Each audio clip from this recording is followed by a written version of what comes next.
Hello friend, मैं कंचन आपका अपने चैनल पे बहुत-बहुत स्वागत करती हूँ और आज हम अध्याय 9 में अध्ययन करेंगे सौर विकिरण, ऊष्मा संतुलन एवं तापमान का। तो आइए देखते हैं सौर विकिरण या कैसे पृथ्वी पे ऊष्मा संतुलन होता है, कैसे तापमान का वितरण है, किन-किन कारकों से प्रभावित होता है, ये सब बारे में हम अध्ययन करेंगे। देखिए यहाँ दिया है कि क्या आप जानते हैं कि अपने चारों तरफ वायु को हम महसूस करते हैं? क्या आप जानते हैं कि हम वायु के एक बहुत भारी पुलिंदे के तल में रहते हैं और हम वायु में सांस लेते हुए सांस द्वारा वायु को बाहर निकालते हैं, परंतु उसे हम महसूस तभी करते हैं जब यह गतिमान होती है। यानी ऐसे शांत है वायु तो हमेशा चारों तरफ रहती है, लेकिन शांत है तो हम इसे महसूस नहीं कर पाते हैं। इसका तात्पर्य यह है कि गतिमान वायु ही पवन है, यानी जब वो गति अवस्था में रहती है, गतिज अवस्था में, उसे हम पवन कहते हैं। पृथ्वी के चारों ओर से वायु से घिरी हुई है और वायु का यह आवरण ही वायुमंडल है, जो बहुत सी गैसों से बना हुआ है और इन्हीं गैसों के कारण ही पृथ्वी पर जीवन पाया जाता है। आगे दिया है कि पृथ्वी अपनी ऊर्जा का लगभग संपूर्ण भाग जो है सूर्य से ही प्राप्त करती है और इसके बदले पृथ्वी सूर्य से प्राप्त ऊर्जा को अंतरिक्ष में वापस विकिरित भी करती रहती है। परिणाम स्वरूप पृथ्वी न तो अधिक समय के लिए गर्म होती है और न ही अधिक ठंडी। अतः हम यह पाते हैं कि पृथ्वी के अलग अलग भागों में प्राप्त ताप की मात्रा समान नहीं होती है, कहीं पे अधिक कहीं पे कम। इसी भिन्नता के कारण जो वायुमंडल है इसके ताप में भी भिन्नता होती है एवं इसी कारण पवनों के द्वारा ताप का स्थानांतरण एक स्थान से दूसरे स्थान पर भी होता है। इस अध्याय में वायुमंडल के हम इसी प्रोसेस के बारे में देखेंगे, उसके गर्म होने की, ठंडे होने की क्या क्या प्रक्रियाएं हैं और इस प्रक्रिया के परिणाम स्वरूप पृथ्वी की सतह पर या तापमान के वितरण को समझाया गया है, या किस प्रकार से प्रभाव पड़ता है। तो आइए इसको हम समझते हैं। सबसे पहले देखते हैं सौर विकिरण। सौर विकिरण देखिए, पृथ्वी के पृष्ठ पर जो भी प्राप्त होने वाला ऊर्जा का अधिकतम अंश लघु तरंगदैर्ध्य के रूप में आता है और पृथ्वी को प्राप्त होने वाली ऊर्जा को आगामी सौर विकिरण या छोटे रूप में सूर्यातप हम कहते हैं। आगामी यानी जो प्राप्त हो रहा है वो लघु तरंगों के रूप में प्राप्त होता है, सूर्य से जो भी सूर्यातप प्राप्त होता है इसे हम आगामी और इसे हम सूर्यातप कहते हैं। इस विकिरण को इंसुलेशन। पृथ्वी भू आभ यानी जियोइड शेप में है। सूर्य की किरणें वायुमंडल के ऊपरी भाग पर तिरछी पड़ती हैं, जिसके कारण सौर ऊर्जा के बहुत कम अंश को ही प्राप्त कर पाती है, क्योंकि शेप बिल्कुल गोल या फिर ऐसे समतल सतह नहीं एक सूर्य के सामने है और सारा प्रकाश उसी पे पड़ रहा है, बल्कि जियोइड होने के कारण ध्रुवों पे बहुत कम मिलता है, भूमध्य रेखा पे सबसे अधिक मिलेगा। तो ये दिया है कि पृथ्वी औसत रूप से वायुमंडल के ऊपरी सतह पर, ये दिया है कि ऊपरी सतह यानी वायुमंडल जो ऊपरी सतह है उस पे 1.94 कैलोरी प्रति वर्ग सेंटीमीटर प्रति मिनट ऊर्जा प्राप्त करते हैं। 1 मिनट में प्रति वर्ग सेंटीमीटर यानी 1 प्रति वर्ग सेंटीमीटर में ये प्राप्त करती है एनर्जी पृथ्वी के ऊपरी वायुमंडल की सतह 1.94 कैलोरी। वायुमंडल की ऊपरी सतह पर प्राप्त होने वाली ऊर्जा में प्रति वर्ष थोड़ा परिवर्तन होता है और यह परिवर्तन पृथ्वी एवं सूर्य के बीच की दूरी में अंतर के कारण होता है। यानी पृथ्वी और सूर्य के बीच की दूरी में भी उसके जियोइड शेप के कारण अंतर आता है, तो इसी अंतर के कारण इसके सूर्यातप में भी परिवर्तन देखने को मिलता है। सूर्य के चारों ओर परिक्रमण के दौरान पृथ्वी 4 जुलाई को सूर्य के सबसे दूर होती है, अर्थात इस दिन ये होती है 15 करोड़ 20 लाख किलोमीटर दूर होती है 4 जुलाई को। और पृथ्वी की इसी तिथि को हम कहते हैं अपसौर, यानी इस दिन सबसे दूर होती है अपसौर या एपिहेलियन कहते हैं इसे। 3 जनवरी को क्या होता है, इस दिन पृथ्वी सूर्य से सबसे निकट होती है, अर्थात इस दिन इसके बीच की दूरी होती है 14 करोड़ 70 लाख किलोमीटर। तो इस स्थिति को हम कहते हैं उपसौर, यानी उसको हमने कहा है नहीं, ये है पेरिहेलियन और ये एपिहेलियन था ना। तो इस स्थिति को हम कहते हैं, पास वाली को कहते हैं उपसौर और इसको कहते हैं पेरिहेलियन। इसलिए पृथ्वी द्वारा जो प्राप्त वार्षिक सूर्यातप है, ये जो इंसोलेशन है, ये 3 जनवरी को 4 जुलाई की अपेक्षा अधिक होता है, क्योंकि 3 जनवरी को पास होती है पृथ्वी। फिर भी सूर्यातप की भिन्नता का यह प्रभाव दूसरे कारकों जैसे कि स्थल एवं समुद्र का वितरण इसके द्वारा भी पड़ता है, वायुमंडल परिसंचरण के द्वारा कम हो जाता है। यही कारण है कि सूर्यातप की यह भिन्नता पृथ्वी की सतह पर होने वाले जो प्रतिदिन के मौसम परिवर्तन है इस पर अधिक प्रभाव नहीं डाल पाती है। पृथ्वी की सतह पर सूर्यातप में भिन्नता देखें कैसे। जैसे सूर्यातप की तीव्रता की मात्रा में प्रतिदिन हर मौसम और प्रति वर्ष परिवर्तन होता रहता है कुछ न कुछ। तो सूर्यातप में होने वाले विभिन्नता के कारण हैं, कौन कौन से कारक हैं, जैसे पृथ्वी का अपने अक्ष पर घूमना, ये हो गया एक कारक। दूसरा है कि सूर्य की किरणों का नतिकोण यानी तिरछापन। नतिकोण द्वारा भी ये निर्धारित होता है। दिन की अवधि, दिन लंबे होते हैं तो सूर्यातप अधिक प्राप्त होता है, दिन छोटे होंगे तो कम होगा। वायुमंडल की पारदर्शिता, और वायुमंडल में ज्यादा घने बादल हैं तो फिर सूर्यातप कम प्राप्त होता है। जितना अस्पष्ट होगा, पारदर्शिता होगा, उतना अधिक प्राप्त होगा सूर्यातप। और स्थल विन्यास, परंतु अंतिम दो कारकों का प्रभाव कम पड़ता है। यह तथ्य है कि पृथ्वी का अक्ष सूर्य के चारों ओर तो घूमता ही है, और परिक्रमण की समतल कक्ष से ये 66.66% का कोण बनाता है, जो कि विभिन्न अक्षांशों पर प्राप्त होने वाले सूर्यातप की मात्रा को बहुत प्रभावित करता है। निम्नलिखित सारणी में यह दिया है कि उत्तरी गोलार्ध में दिए गए आयतों पर विभिन्न अक्षांशों पर दिन की अवधि में होने वाले जो भी परिवर्तन है। जैसे यहाँ पे हम इसको पहले सारणी को देखते हैं। इसमें दिया है ये उत्तरी गोलार्ध में उत्तर अयानांत एवं दक्षिण अयानांत, फिर दिया हुआ है कौन सा कितना कोण बनता है। जैसे यहाँ पे इस सारणी में दिया हुआ है कि किस अक्षांश पे किस समय कितना घंटे का दिन होता है। यहाँ पे दिया हुआ है कि जैसे 22 दिसंबर का समय है। 22 दिसंबर में जब सूर्य क्या हो जाता है, दक्षिणायन हो जाता है, तो यहाँ पे 0 डिग्री अक्षांश पे दे रहा है कि यहाँ पे 12 घंटे, यहाँ तो हमेशा 12 घंटे का दिन और रात होता है। और यहाँ पे देखिए 20 डिग्री पे ये हो गया है कि ये 10 घंटा और 48 मिनट होगा। 40 डिग्री अक्षांश पे 9 घंटा 8 मिनट यानी घटता जा रहा है। अब जैसे ही सूर्य दक्षिणी गोलार्ध में पृथ्वी की चमकता है तो उत्तर की तरफ और बढ़ने पे जो दिन का लंबाई होता है वो कम होता जाता है। तो उसी प्रकार से देखिए 90 डिग्री अक्षांश पे क्या होता है, दिन बिल्कुल यानी शून्य होता है।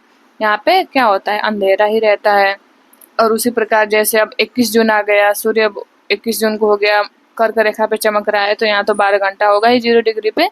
20 डिग्री पे 13 घंटा 12 मिनट, अब बढ़ने लगा। यहाँ पे 40 डिग्री पे 14 घंटा 52 मिनट हो गया। 60 डिग्री पे 18 घंटा 27 मिनट हुआ। 90 डिग्री पे 6 महीने का दिन, यानी इसीलिए कहा जाता है कि ध्रुवों पे 6 महीने का दिन और रात होता है। तो यही सूर्य के उत्तरायण और दक्षिणायन होने की वजह से, पृथ्वी के कोणीय झुकाव की वजह से सब परिवर्तन हमें देखने को मिलते हैं।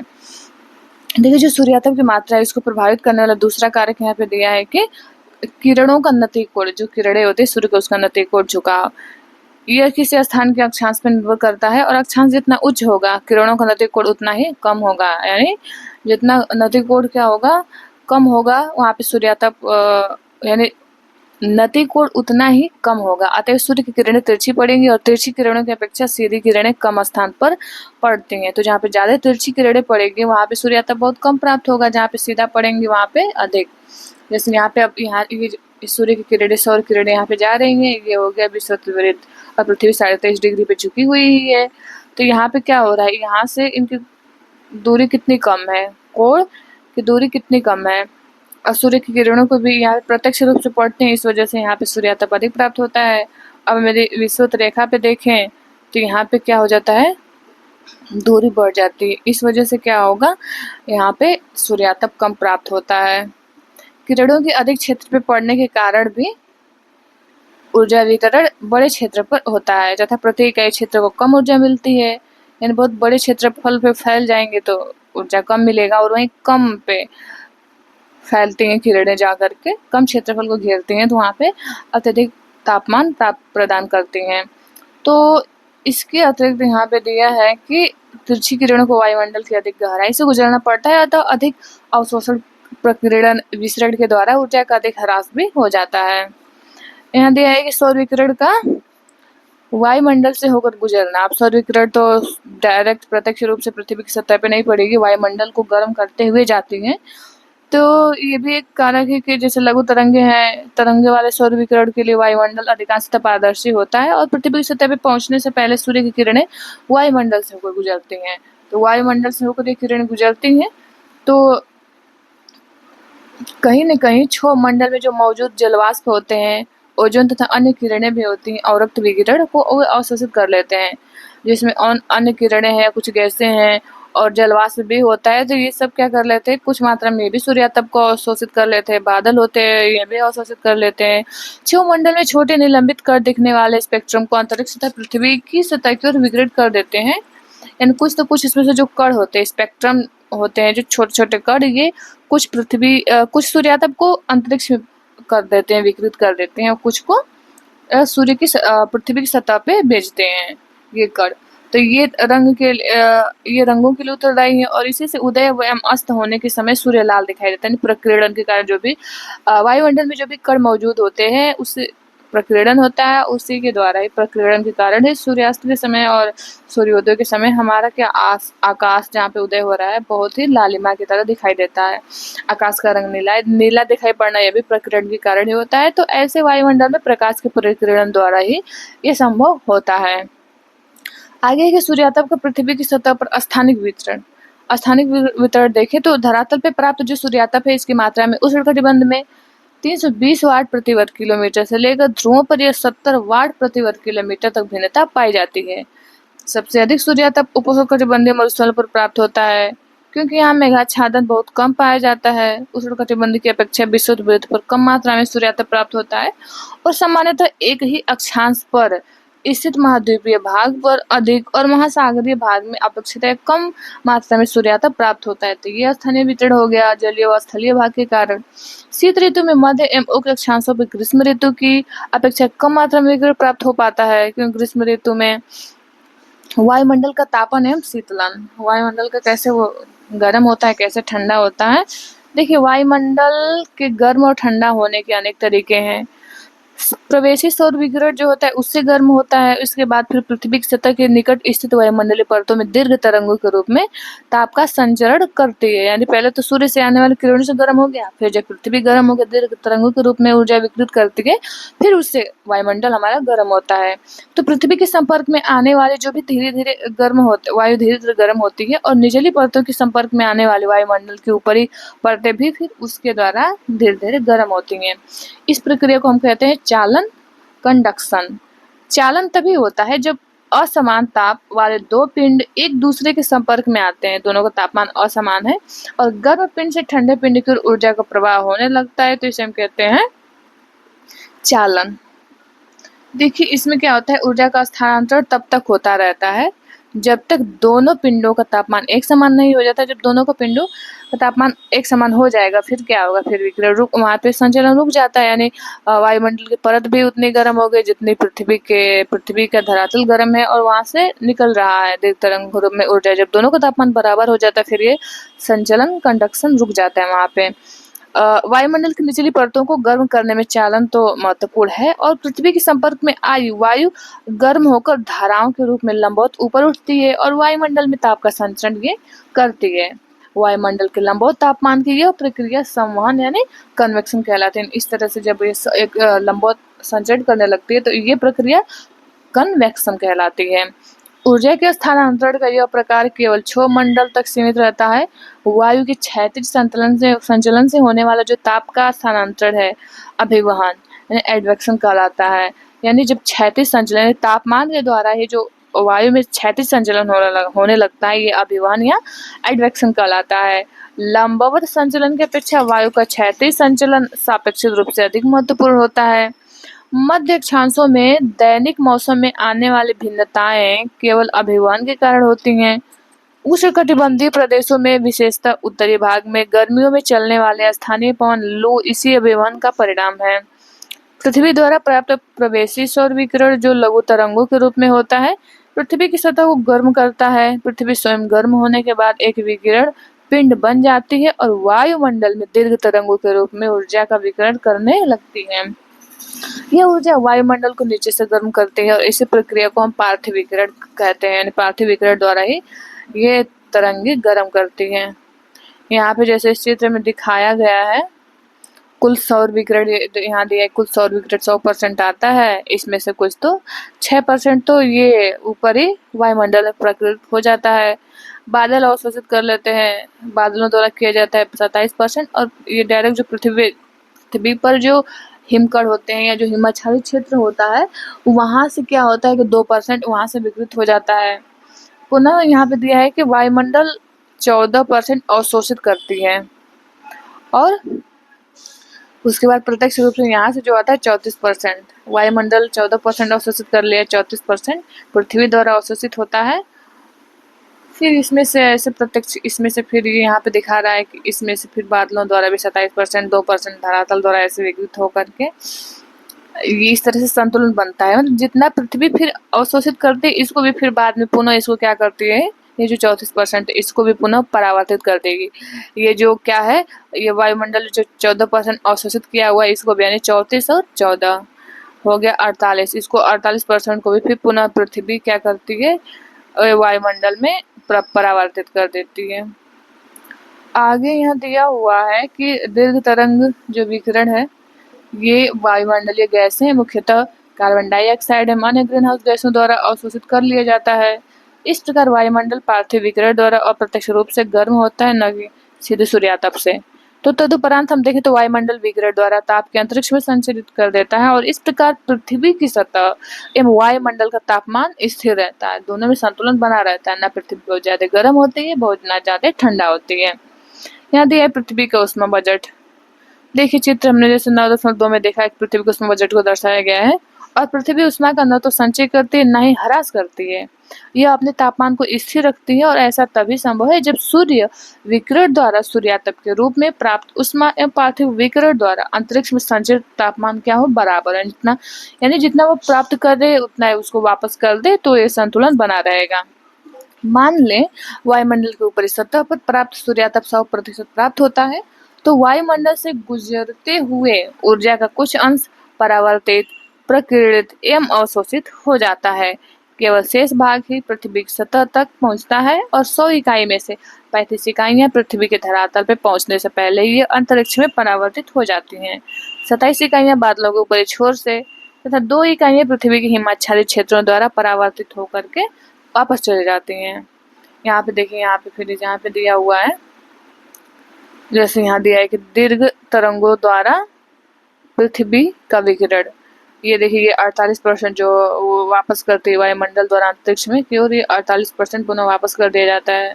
पृथ्वी से अंतरिक्ष की ओर विकिरण 17%।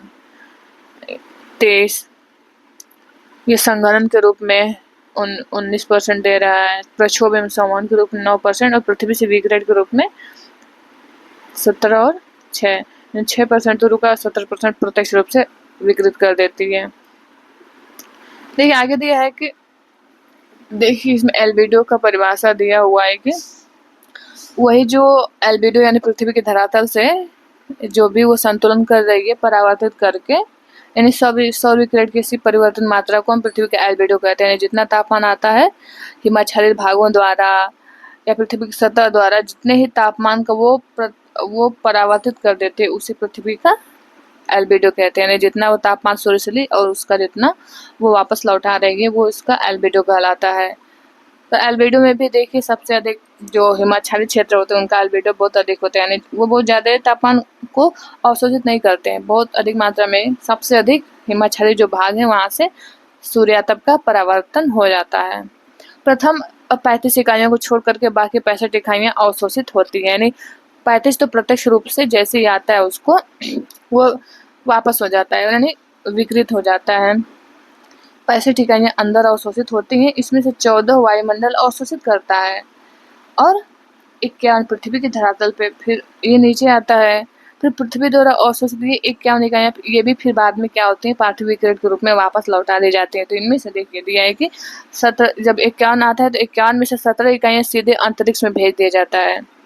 इसमें से 34 इकाइयाँ वायुमंडल द्वारा यानी दीर्घ विकिरण के रूप में अवायुमंडल, वायुमंडल 14 तो वायुमंडल अवशोषित किया हुआ है सूर्य के विकिरण द्वारा प्रत्यक्ष रूप से, और ये 34 करता है किससे, ये 34 करता है जो दीर्घ विकिरण के रूप में पृथ्वी यानी टेरेस्ट्रियल हीट के द्वारा ये 34% इकाई वायुमंडल द्वारा अवशोषित की जाती हैं। 6 इकाइयाँ स्वयं वायुमंडल द्वारा, 9 इकाइयाँ संवहन के जरिए और 19 इकाइयाँ संघनन गुप्त ऊष्मा के रूप में।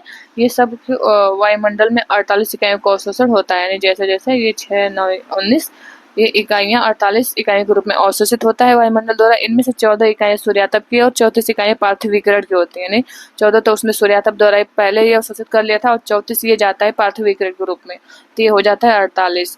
तो वायुमंडल विकिरण द्वारा इनको भी अंतरिक्ष में वापस फिर लौटा दिया जाता है। अतः पृथ्वी के धरातल तथा वायुमंडल से अंतरिक्ष में वापस लौटने वाली विकिरण की इकाइयाँ क्रमशः 17 और 48 हैं। इनका योग पूरा हो गया 65। यहाँ दिया है कि वापस लौटने वाली ये इकाइयाँ उन पैसिट इकाइयों का संतुलन कर देती हैं जो सूर्य से प्राप्त होती हैं। तो यही पृथ्वी का ऊष्मा बजट अथवा ऊष्मा संतुलन है। यही कारण है कि ऊष्मा के इतने बड़े स्थानांतरण के बावजूद भी पृथ्वी न तो बहुत अधिक गर्म होती है और न अधिक ठंडा होती है, क्योंकि संतुलन बनाए रहती है। आगे दिया है कि पृथ्वी की सतह पर कुल ऊष्मा बजट में भिन्नता क्या है। जैसा कि पहले व्याख्या की जा चुकी है, पृथ्वी की सतह पर प्राप्त विकिरण की मात्रा में भिन्नता पाई जाती है और पृथ्वी के कुछ भागों में विकिरण संतुलन में अधिशेष रह जाता है। आगे हम देखते हैं यहाँ पे इन कुछ सरप्लस बचा रह जाता है, तो परंतु कुछ भागों में ऋणात्मक संतुलन होता है। आगे हमें चित्र में दर्शाया गया है। यह चित्र दर्शाता है कि शुद्ध विकिरण में अधिशेष 40 डिग्री उत्तरी और दक्षिणी अक्षांशों में अधिक है, यानी 40 डिग्री उत्तरी और दक्षिणी अक्षांशों में अधिक है अधिशेष, परंतु ध्रुवों के पास क्या हो जाती है, इसे हम कमी देखने को मिलती है।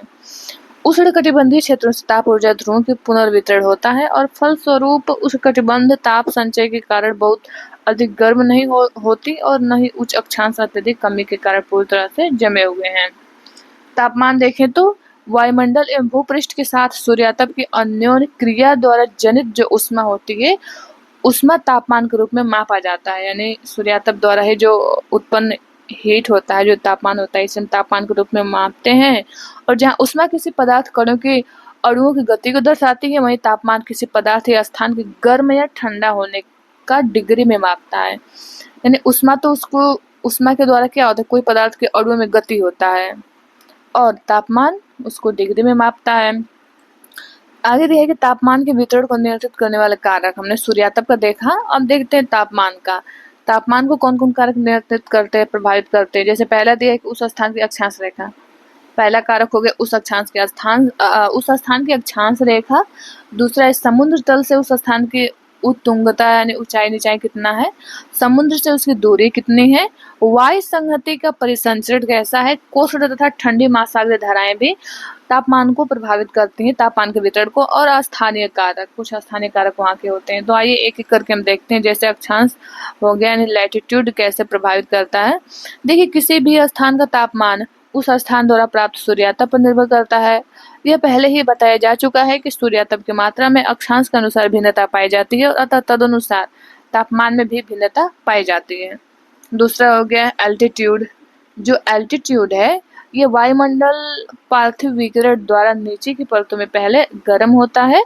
यही कारण है कि समुद्र तल के पास के स्थानों पर तापमान अधिक होता है और ऊंचे भागों में स्थित स्थानों पर तापमान कम होता है, यानी वहाँ पे एल्टीट्यूड बहुत बढ़ जाता है। अतः अन्य शब्दों में देखें तो तापमान सामान्यतः उत्तुंगता यानी एल्टीट्यूड बढ़ने के साथ साथ क्या होता है, घटता रहता है। यानी जितने ऊंचाई पे हम जाएंगे तापमान की मात्रा क्या होगी, हमें कम देखने को मिलेगी। और उत्तुंगता यानी एल्टीट्यूड बढ़ने के साथ तापमान के घटने की दर को सामान्य ह्रास दर में इसको कहते हैं नॉर्मल लैप्स रेट। सामान्य ह्रास दर जो होता है, ये होता है तापमान जो ह्रास होता है प्रति 1000 मीटर, यानी 1000 मीटर की ऊंचाई पे ये क्या होता है, 6.5 डिग्री सेल्सियस तापमान की कमी देखने को मिलती है। जैसे जैसे हम प्रति 1000 मीटर ऊपर जाएंगे, प्रति 1000 मीटर के ऊपर हमें 6.5 डिग्री सेल्सियस तापमान कम मिलेगा। समुद्र से दूरी कैसे प्रभावित करता है, यहाँ पे दिया समुद्र से दूरी। देखिए, किसी भी स्थान के तापमान को प्रभावित करने वाला दूसरा कारक है समुद्र से उस स्थान की दूरी। स्थल के अपेक्षा समुद्र धीरे धीरे गर्म और धीरे धीरे ठंडा होता है और स्थल जल्दी गर्म जल्दी ठंडा होता है, इसलिए समुद्र के ऊपर स्थल की अपेक्षा तापमान में भिन्नता कम होती है। देखिए, समुद्र के निकट स्थित क्षेत्र जो है उस पर समुद्र एवं स्थलीय समीर का भी सामान्य प्रभाव पड़ता है, तो और तापमान इस कारण से भी वहाँ पे यानी समान रहता है। वायु संहति तथा महासागरीय जो धाराएं हैं वो कैसे प्रभावित करते हैं तापमान को। देखिए, स्थलीय एवं समुद्री समीरों की तरह वायु संगतियां भी तापमान को प्रभावित करती हैं। कुछ वायु संगतियां जो वार्म एयर मासेज हैं, ये इनसे प्रभावित होने वाले स्थानों का तापमान अधिक होता है, यानी जहाँ पे गर्म वायु संगतियां या वायु राशि चलेंगी वहाँ पे क्या होगा, तापमान अधिक हो जाएगा। जहाँ पे कोल्ड एयर मासेज का प्रभाव होगा वहाँ पे तापमान क्या हो जाएगा, कम हो जाएगा। और आगे इसी प्रकार से ठंडी महासागरीय धाराएं भी हैं। जो ठंडी महासागरीय धाराएं हैं ये इसके प्रभाव के अंतर्गत आने वाले समुद्र तटों की अपेक्षा गर्म महासागरीय धाराओं के प्रभाव में आने वाले तटों का तापमान अधिक हो गया। जहाँ पे ठंडी धाराएं चलेंगी ठंडा हो जाएगा वहाँ का मौसम, जहाँ पे गर्म जलधाराएं चलेंगी वहाँ पे गर्म हो जाएगा। यहाँ दिया है तापमान का वितरण। तापमान का वितरण देखें तो जनवरी और जुलाई के तापमान के वितरण का अध्ययन करें तो देखिए, हम पूरे विश्व के तापमान वितरण के बारे में जान सकते हैं। मानचित्रों पे तापमान वितरण समानतः समताप रेखाओं की मदद से दर्शाया जाता है और यह वह रेखा होती है जो कि समान तापमान वाले स्थानों को जोड़ती है, जैसा कि चित्र 9.4 में दिया है। जनवरी तथा जुलाई में होने वाले धरातल पे वायु के तापमान के वितरण को दर्शाता है। देखिए, सामान्यतः तापमान पर अक्षांश के प्रभाव को मानचित्र में स्पष्ट रूप से देखा जा सकता है, क्योंकि समताप रेखाएं प्रायः अक्षांश के समानांतर होती हैं और इस सामान्य प्रवृत्ति में विचलन विशेष रूप से उत्तरी गोलार्ध में क्या होता है। उत्तरी गोलार्ध में हम जुलाई के महीने में देखें तो जुलाई में अपेक्षा जनवरी में अधिक स्पष्ट होता है ये, क्योंकि दक्षिणी जो गोलार्ध है, गोलार्ध की अपेक्षा उत्तरी गोलार्ध में तो अस्थलीय भाग बहुत अधिक है, इसलिए भूसंगति और समुद्री धारा का प्रभाव वहाँ स्पष्ट होता है उत्तरी गोलार्ध में। जनवरी में समताप रेखाएं महासागर के उत्तर और महाद्वीपों पर दक्षिण की ओर विचलित होते हैं। जैसे जनवरी में जैसे ये समताप रेखाएं हैं महासागर पे जाती हैं तो उत्तर की तरफ मुड़ जाती हैं, और क्योंकि वो उसका तापमान क्या होता है वो उस सामान्य रहता है और महाद्वीपों पे ये विचलन क्या हो जाते हैं करती हैं, इसे ये उत्तर दक्षिण की तरफ यहाँ पे मुड़ जाती हैं, तो इसे उत्तरी अटलांटिक महासागर पर देखा जा सकता है। कोस्ट महासागरीय धाराएं जो है गल्फ स्ट्रीम जैसे गर्म हो गए, उत्तरी अटलांटिक महासागर ड्रिफ्ट हो गई उपस्थिति से उत्तरी अटलांटिक महासागर अधिक गर्म होता है। समताप रेखाएं उत्तर की तरफ मुड़ जाती हैं और सतह के ऊपर तापमान तेजी से कम हो जाता है। तापमान सतह बहुत जल्दी ठंडा होता है, इस वजह से तापमान कम हो जाता है सतह पे, तो समताप रेखाएं यूरोप में देखें तो दक्षिण की ओर मुड़ जाती हैं। जैसे यूरोप पे अस्थलीय भाग पहुंचती हैं तो दक्षिण में मुड़ जाएंगी और अटलांटिक महासागर में उतरती हैं तो उत्तर की तरफ मुड़ जाती हैं। यह साइबेरिया के मैदान पर ज्यादा स्पष्ट होता है। 60 डिग्री पूर्वी देशांतर के साथ साथ 80 डिग्री उत्तरी एवं 50 डिग्री उत्तरी दोनों ही अक्षांशों पर जनवरी का माध्य तापमान 20 डिग्री सेल्सियस पाया जाता है और इसी प्रकार जनवरी का माध्य मासिक तापक्रम विषुवत-रेखीय महासागरों पर 27 डिग्री सेल्सियस से अधिक और उष्णकटिबंधों में 24 डिग्री सेल्सियस से अधिक पाया जाता है। आगे देखिए, मध्य अक्षांश जो है उस पर 20 डिग्री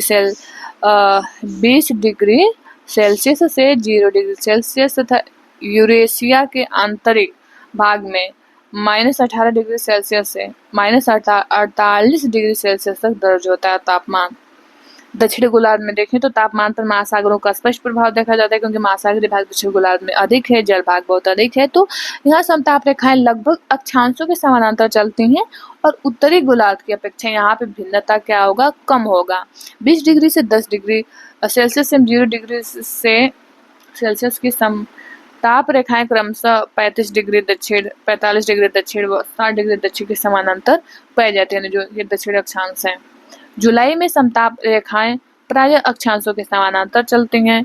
विषुवत-रेखीय महासागरों पर तापमान 27 डिग्री सेल्सियस से अधिक होता है और एशिया के उपोष्णकटिबंधीय अस्थलीय भागों में 30 डिग्री उत्तरी अक्षांश के साथ साथ तापमान जो है 30 डिग्री सेल्सियस से अधिक पाया जाता है। अतः यहाँ देखिए 40 डिग्री उत्तरी अक्षांश से 40 डिग्री दक्षिणी अक्षांशों पर तापमान 10 डिग्री सेल्सियस दर्ज किया गया है।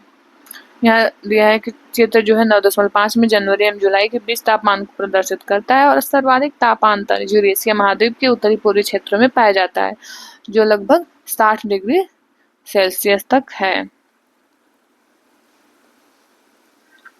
आगे यहाँ पे दिया हुआ है कि इसका मुख्य कारण महाद्वीपीयता है और सबसे कम 3 डिग्री सेल्सियस का तापमान 20 डिग्री दक्षिणी एवं 15 डिग्री उत्तरी अक्षांशों के बीच पाया जाता है। तापक्रमण व्युत्क्रमण, तापमान व्युत्क्रमण क्या होता है इसमें देखते हैं। देखिए, सामान्यतः जो तापमान है ऊंचाई के साथ तो घटता है, जो हमने ऊपर अभी पढ़ा है कि 1000 मीटर पर जाकर के ये सामान्य ह्रास दर होता है, 6.5 डिग्री कम हो जाता है तापमान, तो जिसे हम सामान्य ह्रास दर कहते हैं। पर कई बार स्थिति बदल जाती है और सामान्य ह्रास दर उलट जाता है, यानी इसे तापमान का व्युत्क्रमण कहते हैं, यानी उल्टा हो जाता है तापमान। अब अक्सर व्युत्क्रमण बहुत थोड़े समय के लिए होता है, पर यह काफी सामान्य घटना है और सर्दियों के मेघ विहीन लंबी रात शांत वायु है व्युत्क्रमण के लिए काफी आदर्श दशाएं प्रदान करती है। इसमें यह अधिकांशतः तापमान व्युत्क्रमण देखने को मिलता है। दिन में प्राप्त उष्मा जो है रात के समय विकृत कर दी जाती है और सुबह तक भूपृष्ठ अपने ऊपर ही हवा से अधिक ठंडी हो जाती है। ध्रुवीय क्षेत्रों में देखें तो वर्ष भर तापमान व्युत्क्रमण होना सामान्य है। भूपृष्ठीय व्युत्क्रमण वायुमंडल के निचले स्तर में स्थिरता को बढ़ावा देता है और धुआं तथा धूल कण व्युत्क्रमण स्तर से नीचे एकत्र होकर ये चारों तरफ फैलते जाते हैं। अब इनसे क्या होगा, जिनसे वायुमंडल का निम्न स्तर भर जाता है, जिससे सर्दियों में सुबह के समय घने कोहरे की रचना सामान्य घटना है और यह व्युत्क्रमण कुछ ही घंटों तक रहता है। सूर्य के ऊपर चढ़ने और पृथ्वी के गर्म होने के साथ साथ ये समाप्त भी हो जाता है। कोहरा समाप्त होगा, फिर ये व्युत्क्रमण भी समाप्त हो जाता है। और पहाड़ी और पर्वतीय जो क्षेत्र हैं, इसमें वायु अपवाह के कारण व्युत्क्रमण की उत्पत्ति होती है। पहाड़ियों तथा पर्वतों पर रात में ठंडी हुई हवा गुरुत्वाकर्षण बल के क्या करती है, प्रभाव में होकर भारी हो जाती है और घनी होने के कारण ये लगभग जल की तरह कार्य करती है और ढाल के सहारे ऊपर से नीचे उतरने लगती है। घनत्व अधिक हो जाता है इसका। यही घाटी की तली में गर्म हवा के नीचे एकत्र हो जाती है और इसे वायु अपवाह कहते हैं। यह पाले से पौधों की रक्षा भी करती है ऊपर से आकर के।